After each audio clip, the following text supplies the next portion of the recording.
لا حول ولا قوة إلا بالله العلي العظيم. حسبنا الله ونعم الوكيل، نعم المولى ونعم النصير. أعوذ بالله من الشيطان الرجيم. بسم الله الرحمن الرحيم. الحمد لله الذي يؤمن الخائفين وينجي الصالحين ويرفع المستضعفين وجزاء المستكبرين ويهلك ملوكا ويستخلف آخرين.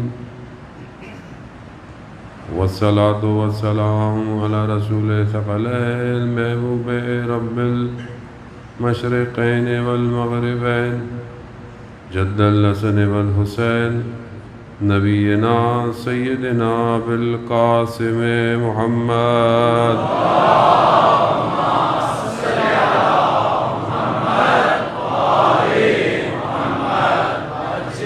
وعلى آله الطيبين الطاهرين المعصومين، لا سيما بقية الله في الأرضين. روحي وأرواحنا لتراب مقدم الفداء، ولعنة الله على أعدائهم أجمعين. بسم الله الرحمن الرحيم. رب اشرح لي صدري ويسر لي أمري واحلل عقدة من لساني يفقهوا قولي.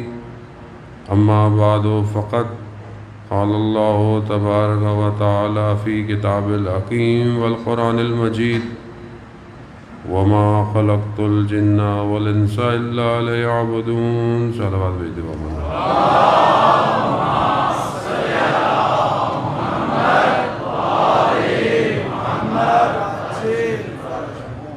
عزیزان شہید الشہداء، ماہ محرم الحرام کی ایک اور مجلس کی توفیق آپ مومنین کے درمیان میں ہوئی.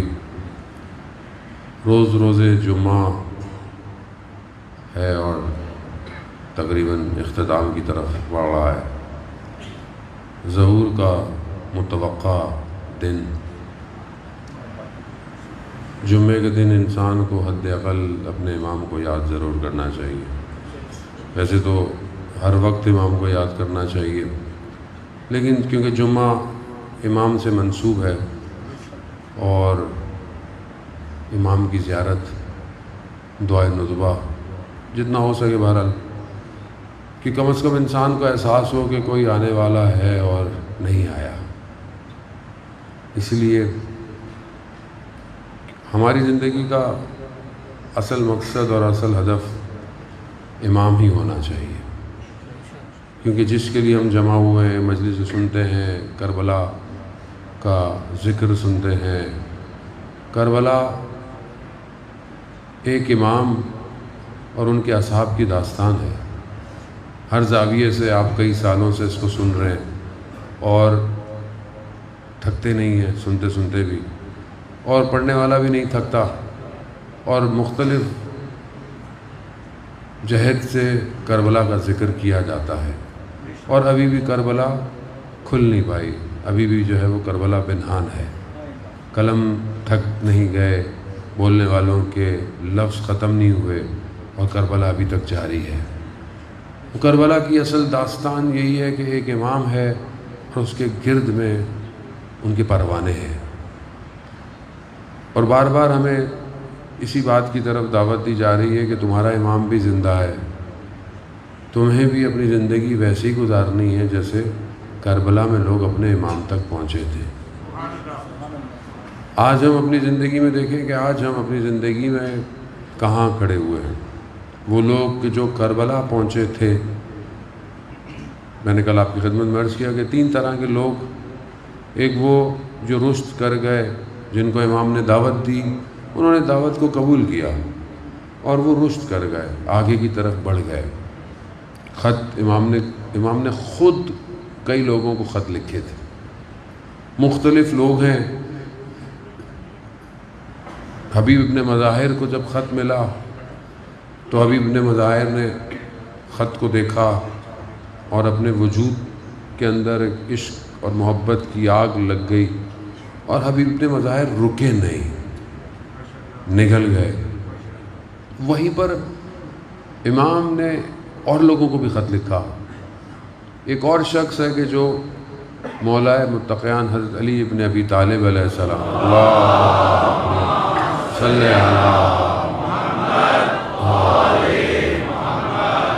امام کی حکومت میں خراسان کا گورنر ہے۔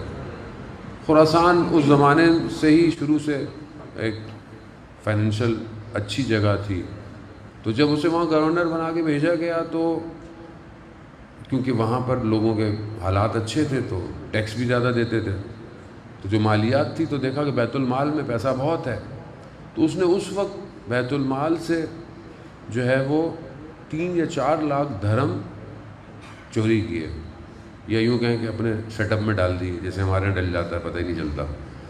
تو ہمارے یہاں تو حکومت میں پبلک اس لیے آتی ہے کہ اپنے اکاؤنٹ بہتر کر لے، تو ادھر بھی یہی ہوا۔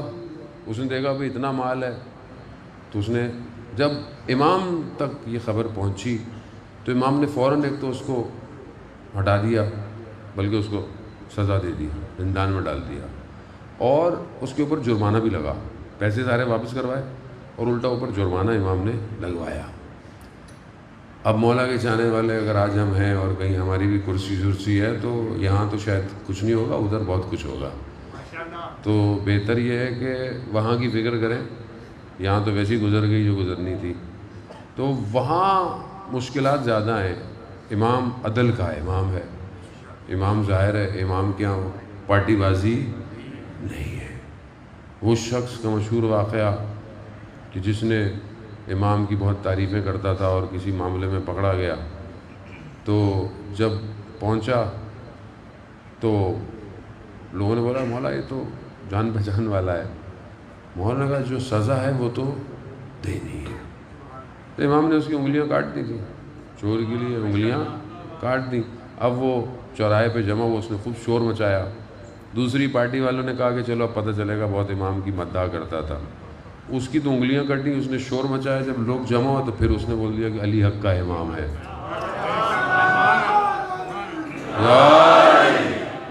تو لوگوں نے بولا کہ یہ حق یہی ہے، کیونکہ امر الہی ہے، اپنا امر نہیں ہے۔ خدا قرآن میں کہہ رہا ہے کہ یہدنا، ہم نے ان کے ذریعے سے، یہ کون ہے؟ یہ ہمارے امر کی ہدایت کرنے والے ہیں۔ اللہ کے ولی، اللہ کا امر ہے، اپنا ذاتی نہیں ہے۔ مولا متقیان نے اس لیے تو وہ لیلۃ المبیت، یعنی وہ جو ہجرت کی رات تھی، اس رات کو اپنی تمام مرضیوں کو اللہ کی مرضیوں میں کنورٹ کر لیا تھا۔ قرآن کہہ رہا ہے نا کہ کچھ لوگ ہیں کہ جن کی مرضیوں کو خدا نے خرید لیا ہے۔ خوب یہ جو خریدنا ہے، خوب یقیناً وہ امام ہے۔ امام کی پوری زندگی میں کوئی بھی چیز ایسی نہیں ہے کہ جو امام کی اپنی ذات کے لیے ہو، کوئی بھی ایسی چیز نہیں ہے۔ خوب یہ امر ہے، حق کے امام ہے۔ امام نے جب اس کو ڈال دیا، اندر ڈال دیا، خلاصہ پھر کسی کے کہنے پر کہ مولا اس نے معافی مانگ لی، اس کو چھوڑ۔ کھلانا کہاں تھا کہ کیسا شخص تھا، معافی ملی، موقع ملا، معافی ملی، پھر نکلا، پھر امام حسین نے پھر موقع دیا۔ بصرہ میں تھا، یہ بصرہ میں تھا، مولا نے قاصد بھیجا اپنا اس کے لیے کہ میں ایک اور موقع دیتا ہوں، آ جائے میرے ساتھ۔ جب وہاں قاصد پہنچا، اس نے اس کو پکڑا اور خط کو لیا، اور ابن زیاد، بصرہ کا گورنر تھا ابن زیاد، اس کے پاس لے گیا۔ یہ جو قاصد تھا، اس کا نام میرے ذہن میں نہیں آ رہا، یہ پہلا شہید ہے کربلا کے راستے کا۔ اس کو چوک پہ لٹکا دیا، اس کو شہید کر دیا۔ حضرت مسلم سے پہلے اسے شہید کیا گیا۔ کتنا موقع دیا امام نے، اور کیا ہوا؟ اگر آ جاتا تو آج ہم سلام بھیج رہے ہوتے، اب کیا ہے؟ لعنت بھیج رہے ہیں۔ قرآن بھی یہی داستان سنا رہا ہے۔ عزیزان محترم، قرآن جب کسی کو رشد دیتا ہے، خدا کسی کو اوپر لے کے جاتا ہے، وہ شخص اپنے آپ کو نہیں دیکھتا، وہ خدا کو دیکھتا ہے۔ حضرت سلیمان کو خدا نے کیا دیا؟ کتنی بڑی حکومت دی۔ کسی کے پاس ہے آج تک ایسی حکومت؟ نہیں ہے۔ ہم تو ایک جگہ کے کہیں چھوٹی موٹی نوکری مل رہا ہے، کہیں 10 لوگ کام کریں، ہمیں سمجھ میں نہیں آتا کہ ہم کیا کریں، انسان کے تیور بدل جاتے ہیں۔ وہاں پوری ایسی حکومت، اور مانگی حضرت سلیمان نے کہ مجھے پروردگار ایسی حکومت دے جو تو نے کسی کو نہیں دی، ایسی سلطنت دے، ایسا ملک دے مجھے، ہوائیں اختیار کے اندر، ہر چیز۔ دوسری جتنی مخلوقیں ہیں، شیطان بھی مری تھے، جن جو تھا وہ حضرت سلیمان کے دور میں مری تھا، یعنی کیا انگریزی کی ٹرم میں صحیح یوز کروں لڑکوں کو نہ سمجھ میں آئے کہ مطلب دیکھا جا سکتا تھا، ویزیبل تھا۔ جن جو تھے وہ ویزیبل تھے، ابھی ہم جنوں کو نہیں دیکھ سکتے، اس وقت جن کو دیکھا جا سکتا تھا۔ سب حضرت سلیمان کے انڈر میں تھے، ساری مخلوقات حضرت سلیمان کے کنٹرول میں تھی۔ اتنی بڑی حکومت، اس پر حضرت سلیمان اپنے آپ کو نہیں دیکھ رہے، خدا کو دیکھ رہے ہیں۔ ہوائیں، ساری چیزیں، قالین کیسے اڑتا تھا؟ کل داستان تھوڑی ہے، حقیقت ہے۔ ہوا میں قالین جا رہا تھا، ہم نے اب جہاز بنا لی ہے، وہ ہوا لے کے چلتی ہے، ہوائی کے لیے ادھر پر ہوتے ہیں وہ ہوا ہے، ورنہ ہوا نہیں تو کہاں جہاز اڑے گا۔ اس وقت اس کارپیٹ کو بھی اتنا پتا تھا کہ ہوا سے کیسے اڑنا ہے، کیوں؟ اختیار میں تھی ہوا۔ وہاں حضرت سلیمان اپنے آپ کو نہیں دیکھ رہے، وہاں قرآن حضرت سلیمان کو کیا ہے؟ درود بھیج رہا ہے، حضرت سلیمان کو یاد کر رہا ہے۔ دوسری طرف خدا نے قارون کو بھی دیا، کتنا خزانہ تھا کہ پتہ نہیں کتنے اونٹ ہیں جس پر صرف چابیاں ہیں، اتنا خزانہ جو تھا وہ۔ لیکن قارون نے کیا کیا؟ نبی کے مقابلے میں، بنی اسرائیل میں، حضرت موسیٰ کے مقابلے میں اپنے آپ کو سمجھنا۔ کیا ہوا؟ دفن ہو گیا خزانہ بھی، اور قارون پہ کیا ہے؟ لعنت بھیجی جا رہی ہے۔ قرآن رشد کو اور حبوط کو بتا رہا ہے۔ کربلا بھی یہی داستان ہے، یا لوگ اوپر گئے، یا لوگ رک گئے، یا لوگ نیچے آ گئے، یہی اسٹیٹ۔ اور جو رکے وہ بھی اصل میں نیچے ہی آئے ہیں۔ کیوں؟ کیونکہ زمانہ آگے کی طرف بڑھا ہے۔ آج اگر ہم ظاہری دنیا میں، میٹلسٹک ورلڈ میں اگر ہم کوئی ترقی نہیں کر رہے، مثلا میں کچھ پڑھ نہیں رہا، میں آگے کی طرف نہیں بڑھ رہا، اور میں وہیں بھی کھڑا ہوں تو بھی نقصان میں ہوں۔ کیوں؟ کیونکہ ٹائم تو گزر رہا ہے، دن گزر رہے ہیں، ایج گزر رہی ہے، تو میں وہ وہیں کھڑا ہوں تو اس کا مطلب کیا ہے؟ مطلب ویسے مجھے ٹائم مائنس کر رہا ہے۔ 10 سال پہلے بھی میں تھا، 1 سال پہلے بھی میری امام کی معرفت وہی تھی جو آج ہے، تو اس کا مطلب کیا ہے؟ میں نے رشد نہیں کیا۔ 1 سال پہلے جو میری نماز تھی آج بھی میری وہی نماز ہے، تو اس کا مطلب میں رشد نہیں کر رہا۔ 1 سال پہلے جو میرے سجدے تھے آج بھی میرے سجدے وہی ہیں، تو اس کا مطلب کیا؟ اس کا مطلب ہے میں رشد نہیں کر رہا، اور ہم متوجہ نہیں ہیں کہ ہم رشد نہیں کر رہے۔ راکد ہیں، راکد مقدمہ ہے حبوط کا، نزول کا۔ گر جائیں گے، روشنی کیا، گر جائیں گے ہم اپنی زندگی کے اندر۔ قرآن داستانوں سے بھری ہوئی ہے عزیزان محترم۔ وہ جو میں نے کل آپ کی خدمت میں بنایا کہ فرعون نے جب حامان سے کہا کہ وہ بڑی بلڈنگ بناؤ، میں موسیٰ کے رب کو دیکھوں گا، جب دیکھا کہ یہ معاملہ بگڑتا جا رہا ہے تو قرآن کیا کہہ رہا ہے کہ ایک رجال ہے، اس کا نام کیا ہے؟ وہ مومن ہے، اور وہ ان میں سے تھا، وہ خود توحید پرست تھا، لیکن اس نے تقیہ کیا ہوا تھا۔ لیکن جب اس نے دیکھا کہ اب معاملہ بگڑ گیا ہے، یہ رک ہی نہیں رہے فرعون کے معاملے میں، تو اس نے تقیہ ہٹا دیا، تقیہ کیا ہوا تھا ہٹا دیا۔ اس نے لوگوں کو خدا کی طرف، قرآن کہہ رہا ہے اس نے رشد کی طرف دعوت دی۔ لوگوں نے اسے مارا اور اس کو مار دیا، وہ شہید ہو گیا۔ وہ مومن آل فرعون تھا، وہ قرآن اس کا ذکر کر رہا ہے، لیکن لوگوں نے رشد نہیں کیا، لوگوں نے اس کو مار دیا، لوگ سمجھے نہیں کہ وہ کیا کہنا چاہ رہا ہے۔ عزیزان محترم، ہم آج جس دنیا کے سسٹم میں زندہ ہیں، یہ سسٹم ظاہر کو آگے لے کے جا رہا ہے، لیکن باطن کو تباہی کی طرف لے کے جا رہا ہے. ہم نزول جا رہے ہیں, ہم نیچے گر رہے ہیں. انسانیت پست ہوتی جا رہی ہے. آپ کے سامنے حالات ہیں دنیا کے, اپنے آپ کو دیکھیں, دوسروں کو دیکھنے کی ضرورت ہی نہیں. اپنی پرائرٹیز دیکھیں آپ. جو سسٹم دنیا نے ڈیزائن کیا ہوا ہے وہ انسان کو کہاں لے کے جا رہا ہے. بری بات نہیں, اللہ نے آپ کو دیا ہے, آپ عرف عام میں ترقی کریں, چیزیں حاصل کریں اپنے حساب سے, لیکن کیا آپ کی زندگی کا ہدف دنیا ہے؟ بچے سے پوچھیں بچے نے کیا بننا ہے, بیٹا بڑے ہو کیا بننا ہے. لڑکا یونیورسٹی پڑھا ہو کیا کرنا چاہتا ہے, وہ تو ڈگری چاہیے. ڈگری کے بعد کیوں؟ اس کو نوکری چاہیے. یہ نوکری نہیں تو وہ کہے گا مجھے امیگریشن چاہیے. یعنی دنیا کا نظام ایسا ہے کہ اس کی ترقی کو صرف مادے پہ رکھا ہوا ہے, اور ہم بھی اسی مادے سے کمپیئر کرتے ہیں.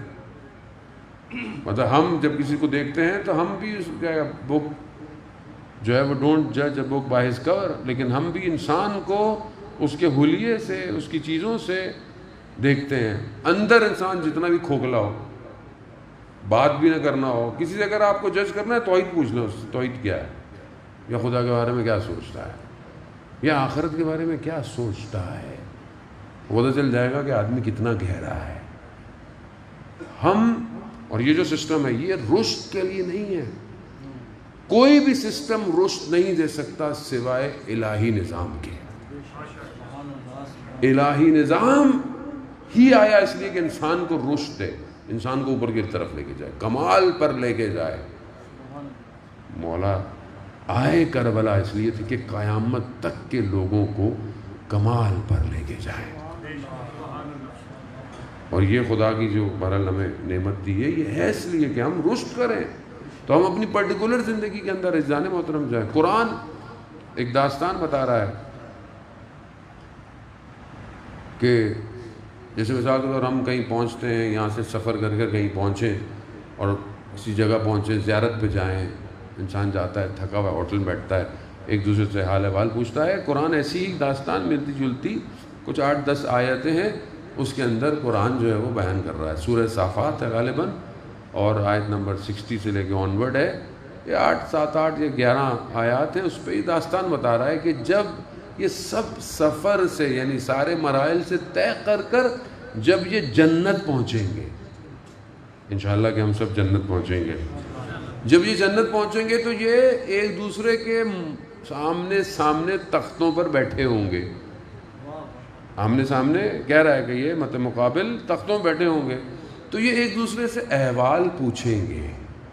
ان میں سے ایک پوچھے گا وہ میرا ایک ہم نشین تھا دنیا میں, وہ کہاں ہے. علماء اس کو اور تفسیر کر کے بولتے ہیں کہ تفسیر کے ذریعے میں کہ یہ پوچھیں گے کہ وہ میرے ساتھ تھا وہ کہاں ہے, تو کچھ کہیں گے کہ قرآن ڈائریکٹ چلا گیا ہے, آیت جو ہے وہ ڈائریکٹ چلی گئی ہے کہ وہ اسے آواز آئے گی, کہا جائے گی کہ کیا تمہیں دکھائیں اس کو, تو بولے ہاں, تو کہا پھر اس کو جہنم دکھائی جائے گی. ہم نشین تھا, ساتھ اٹھتا بیٹھتا تھا, کہاں ہے وہ. جیسے آپ بھی کسی کے ساتھ اٹھتے بیٹھتے ہو, سفر کرتے ہو, تو آپ کو پتہ چلے تو آپ بولیں گے یار وہ کہاں, اس کو دیکھا تم نے کبھی, بولیں گے کہ وہاں. قرآن کہہ رہا ہے کہ اس کو بولیں گے کہ تمہیں دکھائیں اس کو, کہ اس کو جنت سے جہنم دکھائی جائے گی, اور جہنم میں وہ ہوگا, اس کو دیکھے گا. اور پھر یہ جنت والا اسے کہے گا کہ خدا نے مجھ پر کرم کیا, میں تمہاری باتوں میں نہیں آیا, ورنہ تو میں آج برباد ہو چکا ہوتا. ایسی ہے دنیا کیا کر رہی ہے. خود شیطان کیا بولتا ہے, شیطان بولتا ہے کہ میں وسوسے کرنا ہے, گھمانا ہے. جب وہاں کھڑا ہوگا کہ میں نے تھوڑی گھمایا تھا تمہیں, میں نے تھوڑی گمراہ کیا تھا, میں نے تو تمہیں صرف مشورہ دیا تھا, تم خود آئے ہو. اور یہ بڑے بڑے جو شیطان کے پیچھے کرنے والے ہیں, جب یہ وہاں جا کے شیطان کو دیکھیں گے تو بولا کہ میں نے تھوڑی تمہیں گھمایا. تو قرآن یہ داستان حقیقت ہے. بہشت والے کو جہنمی کی طرف متوجہ کرے گا, اور وہ سے کہے گا کہ خدا کا شکر, اگر خدا کا کرم نہ ہوتا تو میں تمہاری باتوں میں آ جاتا, اور میں بھی آج یعنی. اور وہاں گرنا اٹھنا نہیں ہے. یہاں آپ گر جائیں آپ اٹھ جائیں گے, وہاں نہیں گر سکتے. یہاں زندہ ہیں, آپ کو توبہ کا موقع ہے, وہاں کوئی موقع نہیں ملنے والا آپ کو. وہاں تو گر گئے تو گئے. اس لیے کہتے ہیں کہ اپنی دوست اچھے رکھیں. حضرت عیسیٰ علیہ السلام فرماتے ہیں کہ دوست وہ ہو جسے دیکھ کر تمہیں خدا یاد آئے. دوست ایسے ہو. بولا آج کل کے دوست ہیں جن کو دیکھ کے نشہ یاد آتا ہے یا کچھ اور یاد آتا ہے. وہ دوست ہے وہ نشے کرتا ہے, یہ بھی نشے کی طرف جائے گا. دوست ہے. آج دنیا برباد ہو گئی ہے. تھوڑی دیر کی لذت برباد کر دیا ہے. اور جانے یہ کچھ کام نہیں آئے گا. وہاں معاملہ بہت سخت ہے. لیکن جسے خدا چاہے اس دنیا میں ایک ذرا سی چمک سے بھی ہدایت دے دیتا ہے. عالم دین تھے, نجف گئے زیارت پہ. چند دن ہو گئے تھے. مولا کے حرم میں کہا مولا مجھے کوئی شخص ایسا نہیں مل رہا, کوئی ایسا ہم نشین نہیں مل رہا جس سے میں دل کی بات کہوں. چند دن ہو گئے, صرف آپ ہیں اور میں ہوں, بس میں آپ سے باتیں کرتا ہوں, مجھے کوئی اور مل نہیں رہا. یہ کہتے کہتے کہتے میں نکلا بازار. وہاں سے یزد والوں کا مدرسہ تھا. اس مدرسے کے اندر داخل ہوا اور میں بینچ پہ بیٹھ گیا, ایسی جو کرسی بنی ہوئی تھی. تو میں نے دیکھا کہ ایک نورانی چہرہ حجرے سے باہر آیا. اس نے اذان دی اور اس کے بعد دوبارہ وہ واپس چلا گیا. اتنی دل نشین آواز تھی. پھر میں نے دل میں کہا پروردگار اتنے دنوں بعد کوئی ایک نورانی چہرہ دکھایا, اس نے بھی میری طرف توجہ نہیں کی. جیسے ہی میں نے یہ سوچا حجرے کا دروازہ پھر کھلا. اس شیخ نے مجھے بولا اوپر آ جاؤ. میں اوپر گیا. میں اس سے دیکھتا رہا, وہ مجھے دیکھتے رہے. گلے لگ کر ہم نے گریہ کیا, کوئی بات نہیں کی, اور اس کے بعد میں نکل آیا. وہ شخص کون ہے؟ وہ آیت اللہ طالقانی ہے. طالقان کہتے ہیں. علامہ تقی جعفری جو بہت بڑے فلسفر مشہد مقدس میں دفن ہیں, وہ کہتے ہیں میں نے اسفار جو ملا صدرہ کی کتاب تھی فلسفی کی, میں نے آیت اللہ طالقانی سے پڑھی تھی. اور محرم میں 2 دن باقی تھے. جب میں ایک دن کیا تو اب درس ورس نہیں ہوگا, ختم. میں نے کہا کہ کیوں؟ کہا بس ختم ہو گیا. میں نے کہا ابھی تو 2 دن باقی ہیں محرم میں, لیکن مجھے نہیں پتا تھا. پھر میں سمجھ گیا کہ کوئی معاملہ کچھ اور ہے, اور ان کو اپنے جانے کا وقت پتہ ہے کہ یہ کب جانے والے. یہ جس رات ان کی آخری رات تھی, اپنے طالب علموں کو بلایا اور ہنسی مذاق کرتے رہے. اور جب طالب علم اٹھنے لگتے تھے تو کہتے تھے کہ آج ہی کی تو رات ہے, غنیمت جان لو. تو مگر طالب علموں کو نہیں پتا تھا کہ یہ کیوں کہہ رہے ہیں. خادم کو کہا کہ کل جب صبح تم فجر میں اٹھو گے تو تمہیں آواز آئے گی کہ طالقانی مر گیا.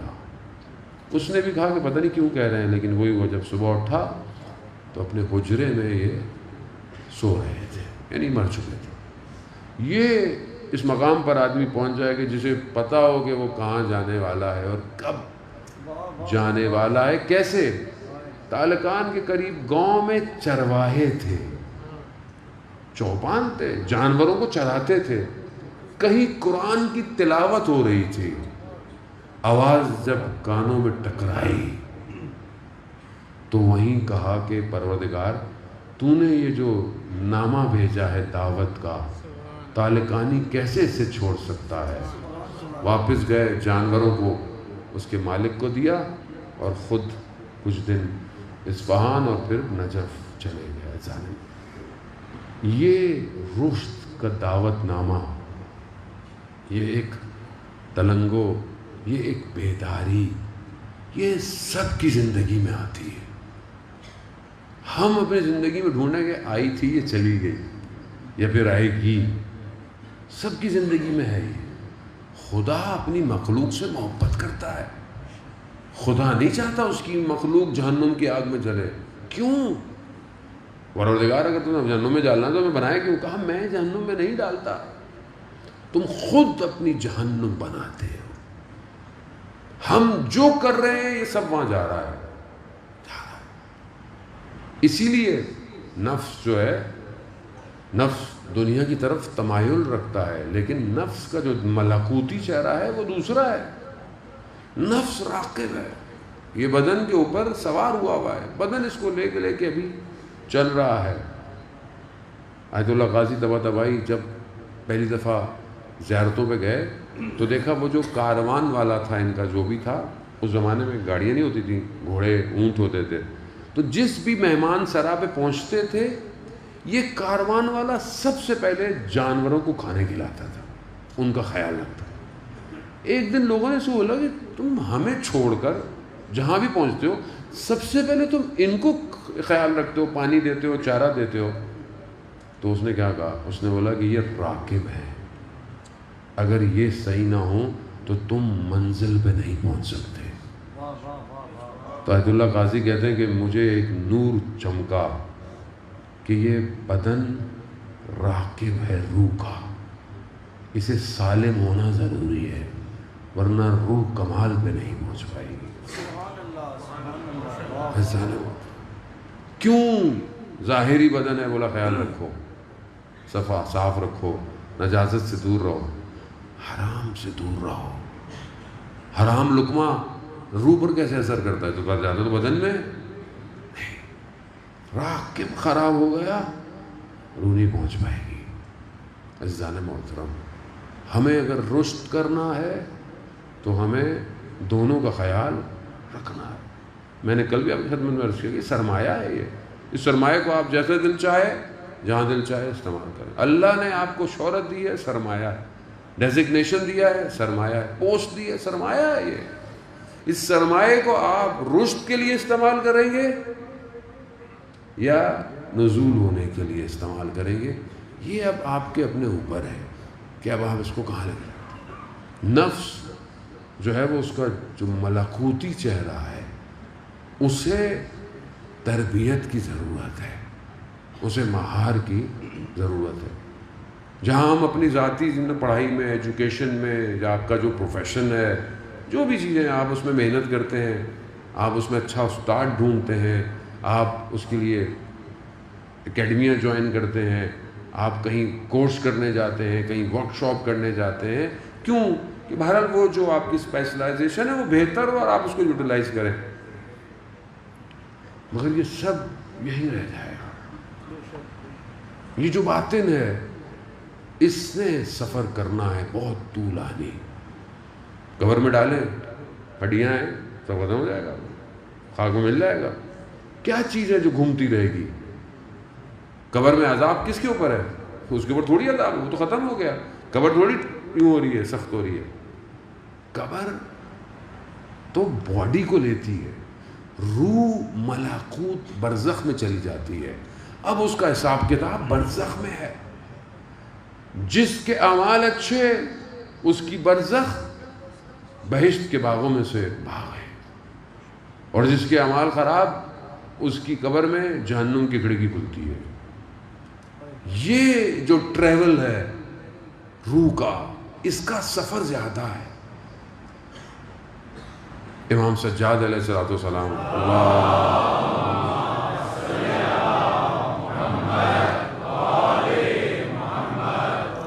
امام رات کی تاریکی میں اپنے کندھوں پہ سامان لے کر جا رہے تھے۔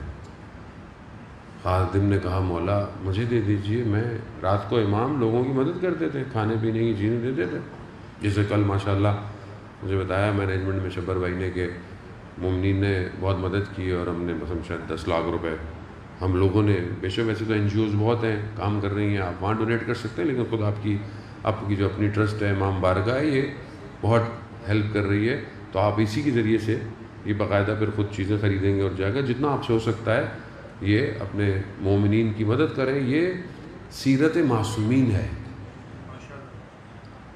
3 اماموں کو جب غسل دیا جا رہا تھا نا، تینوں کے پیٹھ پر نشان تھے، مولا کائنات، امام حسین اور امام سجاد علیہ السلام۔ سب پوچھا کیا تھا؟ امام 3 تھے، داستان ایک ہی تھی کہ رات کی تاریکی میں یہ لوگوں کو کھانا پہنچاتے تھے، راشن پہنچاتے۔ امام سجاد بھی رات کو لے کے جا رہے ہیں، راوی نے کہا کہ مولا مجھے دیتے، میں اٹھا کہا، امام نے کہا نہیں، سفر لمبا ہے اور زیادہ راہ تھوڑا ہے، یعنی سفر بہت لمبا ہے، اور جو میرے پاس چیزیں ہیں وہ کم ہے، وہ امام ہے۔ عزیزان محترم، سفر بہت لمبا ہے۔ وہ جو لوگ حضرت آدم کے بعد سے مرنا شروع ہوئے ہیں وہ آج تک کہاں ہیں؟ برزخ میں ہے۔ سفر لمبا ہے، بہت لمبا ہے، اور حساب کتاب کچھ اور ہے۔ مشہور واقعہ ہے آیت اللہ ملا مہدی ناراکی کے، جو ملا احمد ناراکی کے جو والد تھے، جو صاحب جو کتاب اخلاق کی ہے، جامع سعادہ، معراج السعادہ کا، وہ معراج السعادہ جامع سعادہ کا خلاصہ ہے۔ معراج السعادہ اردو کے اندر کتاب موجود ہے، اخلاق کی بہت اچھی کتاب ہے، کبھی زندگی میں فرصت ملے تو ضرور پڑھیے گا۔ اس کی اصل کتاب جو تھی وہ عربی میں تھی، یہ ان کے والد نے لکھی تھی۔ یہ نجف میں رہتے تھے۔ نجف میں ایک وقت آیا ہے کہ یہ بھوک اور پریشانی اور تنگ دستی اتنی ہو گئی کہ گھر میں کھانے کو کچھ نہیں تھا۔ انہوں نے ایک روایت دیکھی جس میں لکھا تھا کہ جب کوئی بہت پریشانی ہو تو قبرستان جاؤ اور وہاں پر لوگوں کے لیے فاتحہ پڑھو اور پھر خدا کی بارگاہ میں خدا کو شائش پیدا کرو۔ انہوں نے روایت دیکھی، یہ نجف میں تھے، وادی السلام چلے گئے، وہاں کھڑے ہو کر انہوں نے یہ کیا، اچانک سے دیکھا کہ ایک جنازہ جو ہے وہ آ رہا ہے، اور جنازہ ظاہر خچر پہ آ رہا تھا، آگے کچھ لوگ تھے، آگے آگے دیکھا تو ان کا کوئی ایک استاد تھا، تو یہ آگے اپنے استاد کو سلام کیا، استاد نے بہت زیادہ توجہ نہیں کی، تو یہ تھوڑا سا پیچھے ہوئے جو ساتھ چل رہے تھے، کہا کہ یہ استاد پہچان کیوں نہیں رہے؟ تو انہوں نے کہا کہ یہ استاد وہ نہیں ہے جو تم سمجھ رہے ہو، اور ہم بھی وہ نہیں ہے جو تم سمجھ رہے ہو۔ تو کیا ہے؟ کہا یہ جنازہ جس سواری پر اس کو پکڑو۔ کہہ رہے جیسے ہی میں نے پکڑا تو اچانک سے میں کسی اور جگہ پہ تھا، میں نے دیکھا کہ ایک دریچہ ہے، میں وہاں چلا گیا، پھر میں نے دیکھا ایک کھڑکی کھلی ہوئی ہے، وہاں ایک روشنی ہے، جیسے ہی میں ہوا تو ایسی سرسبز اور ایسے پھول اور ایسے رنگ تھے جو میں نے پہلے کبھی نہیں دیکھے۔ میں نے دیکھا کہ ایک تخت پڑا ہوا ہے اور ایک جوان بیٹھا ہوا ہے، اور جوان نے مجھے اشارہ کیا، میں آگے بیٹھ گیا۔ میں نے کہا کون ہے؟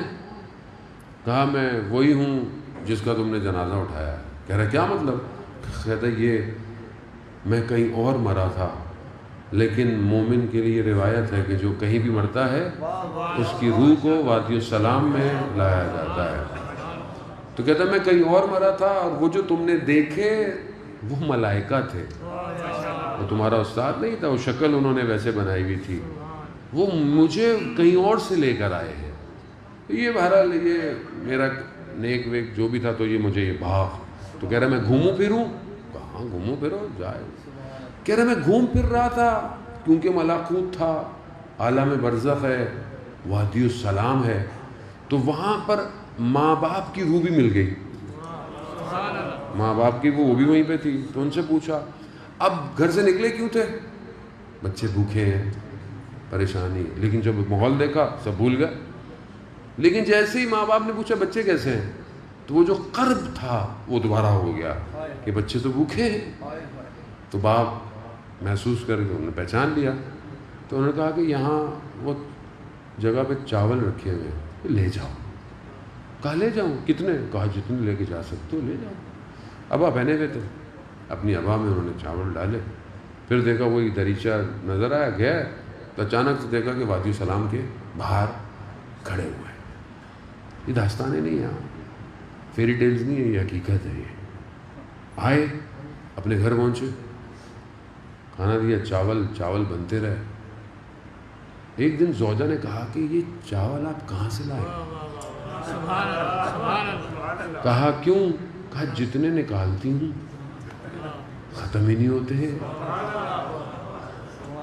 اب بعض وقت خواتین مجبور کر دیتی ہیں راز بتانے پر، تو اس لیے کہتے ہیں کہ زیادہ پوچھنے نہیں چاہیے سوال، پیسہ کہاں سے آیا، کیوں آ رہا ہے، بس وہ انہوں نے بھی بتا دیا، بتایا، چاول ختم ہو گیا۔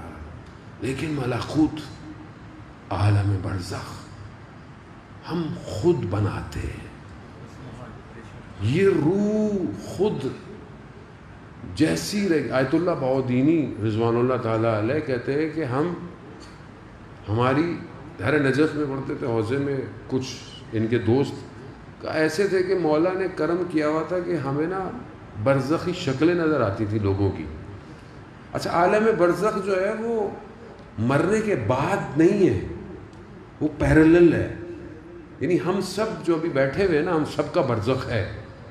برزخ یعنی ہمارا اپنا باطن کیا ہے اوریجنل. جو اولیاء ہیں ان کو برزخی شکل نظر آتی ہے.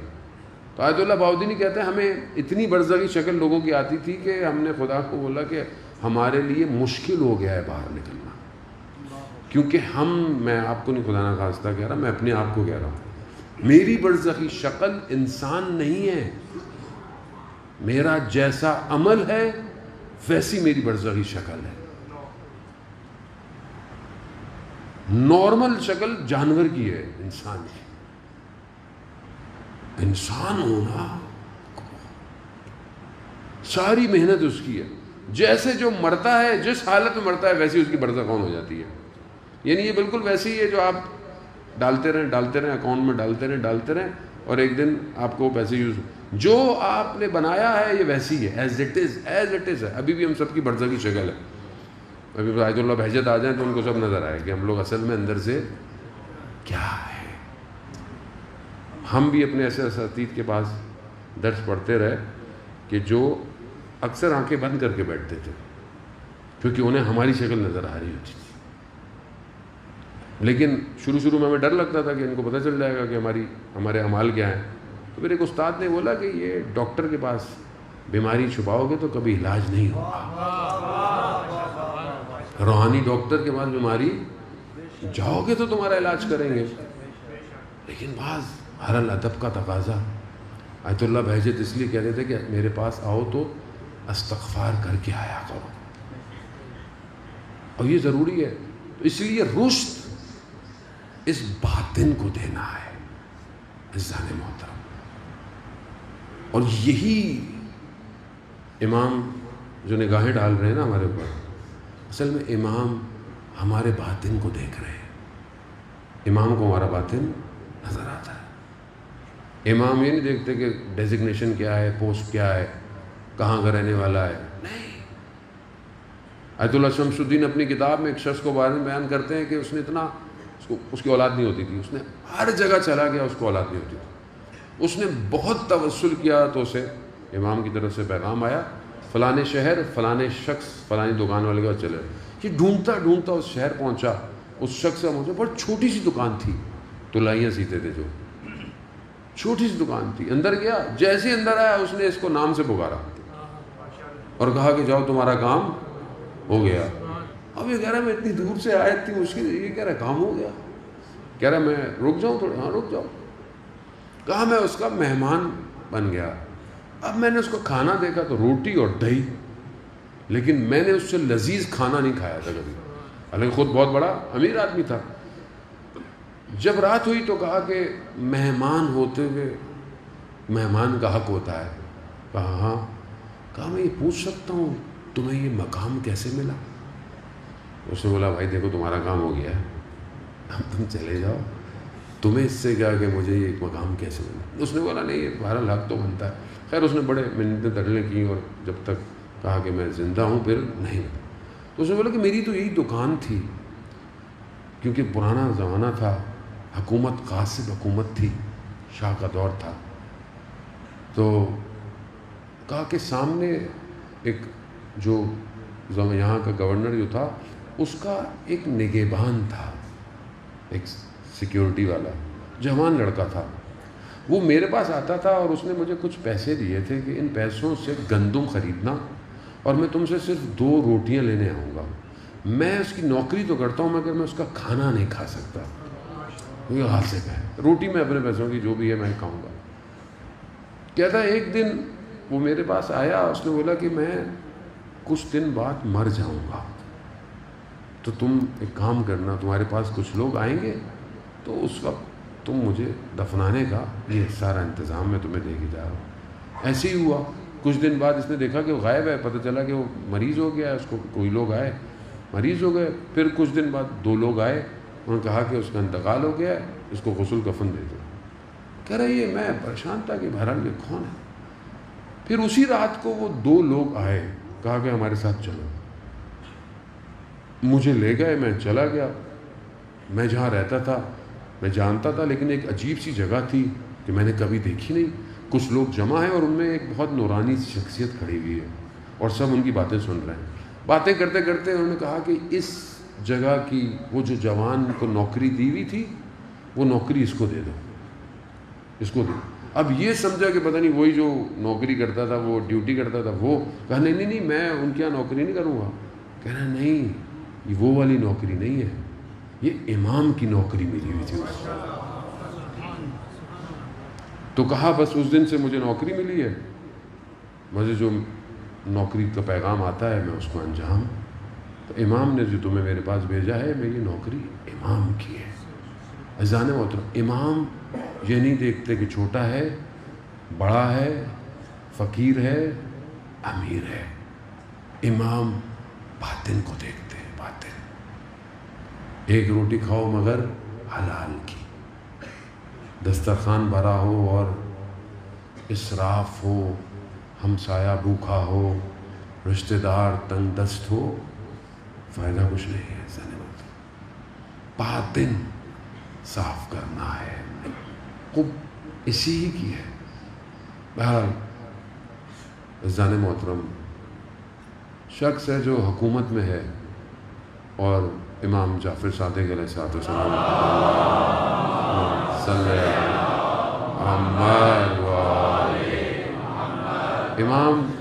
امام نے اس سے پوچھا کہ تم ہمارے جد کی زیارت پہ جاتے ہو؟ بس آپ سے التما سے دعا، چند مسائل تبرکن، تم ہمارے جد کی زیارت پہ جاتے ہو؟ کہا مولا کیونکہ سیاسی آدمی ہوں اور میرے اوپر سیکیورٹی کافی ہے، چیک کرتے ہیں، تو میں اس لیے نہیں جا پاتا کہ ان کو پتہ نہ چل جائے کہ میں آپ کا ماننے والا ہوں. کہا اچھا تم ہمارے جد کو یاد کرتے ہو؟ کہنے لگا ہاں مولا، میں جب بھی کھانا کھا رہا ہوتا ہوں، جب بھی میں اکیلا بیٹھا ہوا ہوتا ہوں، جب بھی میں امام حسین کو یاد کرتا ہوں تو میں گریہ کرتا ہوں. عزیزان محترم، تنہائی میں گریہ امام کو یاد کرنا کمال ہے. آج ظہور کا دن تھا، گزر گیا. کیا ہم نے ایک آنسو بہایا؟ ایک آنسو؟ کہاں ہے وہ جو نبائے عظیم کا فرزند ہے؟ کہاں ہے وہ؟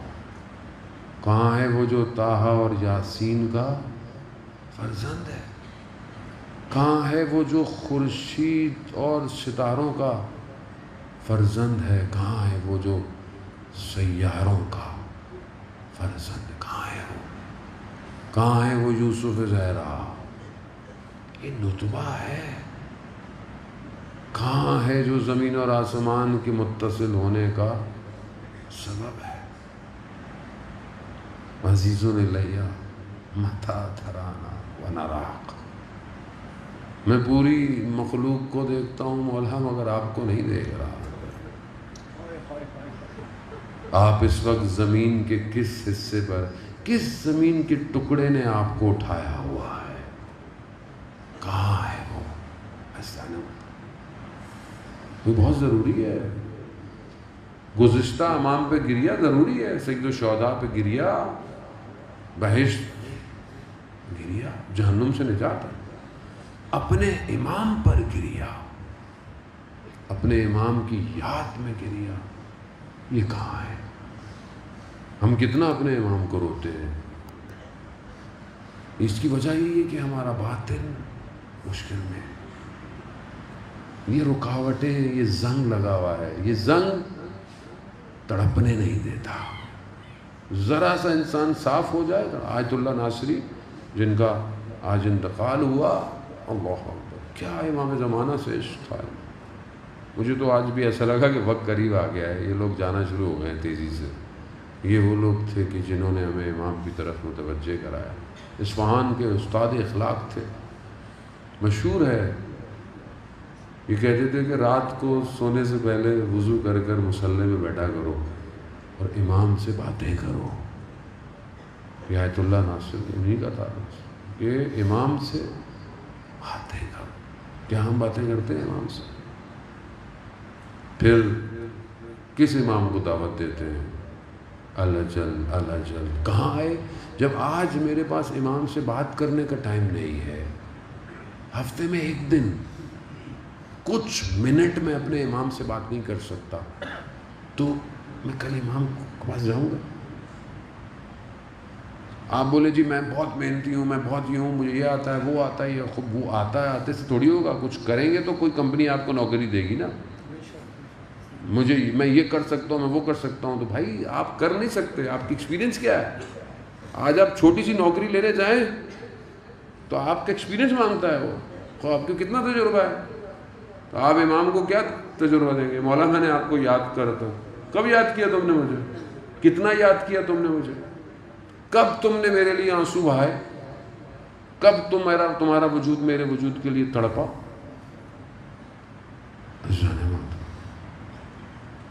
علی ابن محضیار 20 سال حج کرتا رہا لیکن امام کو مل نہ پایا. اور جب مایوس ہو گیا تو پھر پیغام آیا کہ آ جاؤ، ملنے آ جاؤ. یہ واقعہ آپ نے سنا ہوا ہے، میں نے بھی کئی دفعہ پڑھا. اس سال مگر ہر سال امام کرم کرتے ہیں. اور پہلی دفعہ بھی جب مجھے بہت دھچکا دیا تھا اپنے وجود کو، وہ 15 شعبان ہی کے لیے. اس سال بھی جب میں یہ واقعہ پڑھنے کے لیے میں نے دوبارہ ٹیکسٹ پڑھ رہا تھا، جمکران میں میرا پروگرام تھا، وہاں سے مجھے لائیو پروگرام کرنا تھا. جب میں نے دوبارہ اس متن کو کھولا پھر امام نے مجھے نیا پیغام دیا. علی ابن محضیار 20 سال حج کرتا رہا عشق امام میں کہ شاید امام کی زیارت ہو جائے، کیونکہ بغیر امام کی حج نہیں ہوتا. مایوس ہو گیا. امام نے بولا کہ اس سال پیغام بھجوایا، آ جاؤ، ملاقات ہوگی. پہنچا، طواف کر رہا تھا کعبہ کا. امام کا بندہ قاصد آیا، کہا چلو امام نے بلایا. جانے لگا، وادیاں گزری، ہٹائیں دیکھا بہرحال گئی، بہت ہی سرسبزی جگہ ہے. رستے میں قاصد امام نے اس سے ایک سوال پوچھا. یہ میں نے اس سال پڑھا، یہی پیغام تھا امام کا. میں نے خود اپنے آپ کو گزشتہ کچھ مہینوں میں امتحان کیا، میں نے اپنے آپ کو ٹوٹا ہوا پایا، شکستہ پایا. یہی خوف کہ میں رکود نہ کر جاؤں. جب تک انسان سچویشن میں پھنستا نہیں ہے، جب تک اسے نہیں پتا کہ وہ کامیاب ہوگا یا نہیں. قاصد امام نے اس سے سوال کیا، تمہارے لیے امام کیا ہے؟ کیا ہے؟ اس نے کہا میرے لیے امام پورے عالم میں سب سے محبوب میرے لیے امام ہے. بات تو حق کی تھی. قاصد نے کیا کہا؟ کہا اگر امام تمہیں پورے عالم میں محبوب ہے تو تمہارے دل میں تمہارے گھوڑوں کا خیال کیوں آ رہا ہے؟ اللہ، اس نے مجھے توڑ دیا. کہ ظاہر اس زمانے میں لوگ حجوں پہ گھوڑوں پہ آتے تھے، اس نے گھوڑے کہیں باندھے ہوئے ہوں گے. اب جب اسے وہ بندہ لے کے جا رہا ہے، امام کے پاس جا رہا ہے، امام کے پاس، اب ذہن میں آ رہا میرے گھوڑوں کا کیا ہوگا. 20 سال حج کیا اس نے امام، میں کہاں کھڑا ہوں؟ میں تو خود گر گیا. اتنا امام امام امام کرتے ہیں، پھنسا ہوا یار. یہاں آواز آئے مولا بلا رہے ہیں، یہاں مجھے پریشانی ہو جائے گی. یہ کیا ہوگا، اس کا کیا ہوگا، میرے مال کا کیا ہوگا، میرے اکاؤنٹ کا کیا ہوگا. ابھی مجھے خبر دے، مجھے مرنا تو سب نے ہے. ابھی مجھے پتا ہو میں نے 1 گھنٹے بعد مرنا، مجھے پریشانی ہو جائے گی. میرا پیسہ کہاں جائے گا، کہاں جائے گا. پھنسے میں ہم لوگ. پھر جب یہ امام کی خدمت میں پہنچا، امام نے کیا کہا، علی ہم تمہاری زیارت کے مشتاق تھے. اللہ اکبر. آپ سوچیں گے کیا کیفیت ہوگی کہ امام زیارت کے مشتاق ہیں. کہاں ہمارا اعمال، کاش ہمارے لیے بھی مولا ہمیں بھی کبھی بلائے. کہ تمہاری زیارت کی مشتاق عزیزان محترم. اس نے آگے سے کہا مولا میں تو 20 سال سے آ رہا ہوں. کہا علی تمہارے اور ہمارے درمیان میں تمہارا عمل رکاوٹ بنا ہوا یہ نہیں پہنچنے دیتا امام تک. ایک بہن کہ جو مدینہ امام چھوڑ رہے ہیں امام کے ساتھ ہے اتنی امام کے ساتھ کہ شریکت الحسین ہو گئی ہر غم میں ہر دکھ درد میں. حتیٰ امام کے جانے کے بعد بھی امام کے پیغام کو کوفہ اور شام کی گلیوں میں پھیلا رہی ہے گو کہ اپنا سب کچھ لٹا چکی ہے. عزاداران توسل بہرحال جمعے کا دن ہے. ایک عالم دین نے امام زمانہ سے ملاقات ہوئی. انہوں نے پوچھا کہ کربلا میں کون سی چیز سب سے سخت تھی؟ تو امام زمانہ نے بھی یہی کہا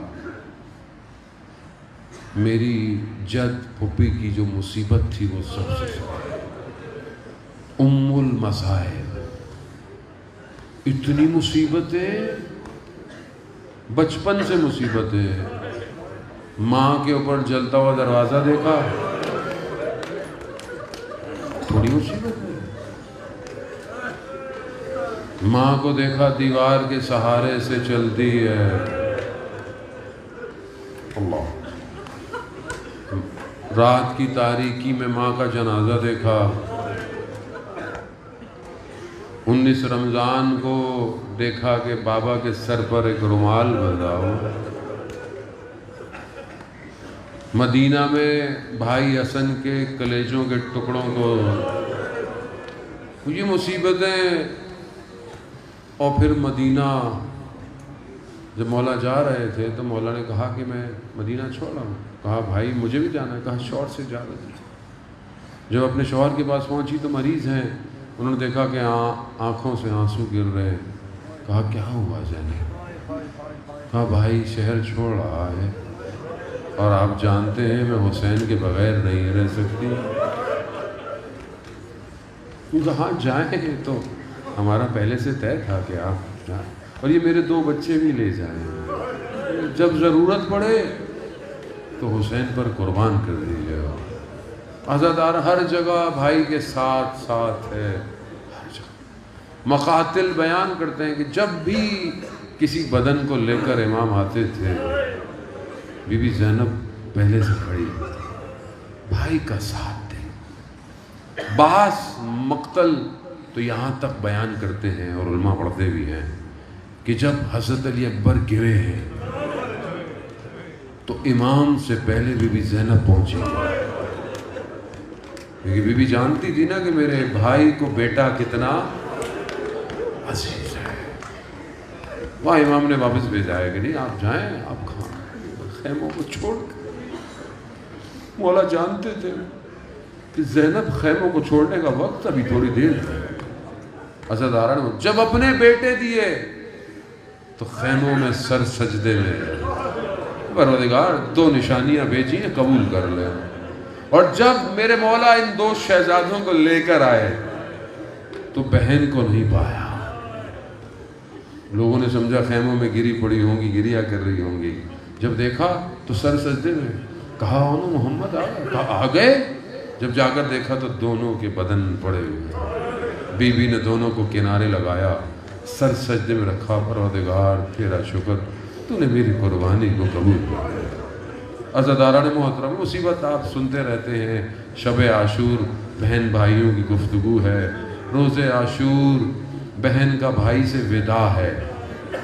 دونوں ایک دوسرے سے جدا ہوئے ہیں. امام زمانہ نے مقدر زردبیلی سے جب ملاقات ہے امام حسین کے اپنے حرم کے اندر تو وہاں امام زمانہ نے مقدر زردبیلی کے لیے جو مصائب پڑھے تھے وہ صرف ایک جملہ تھا.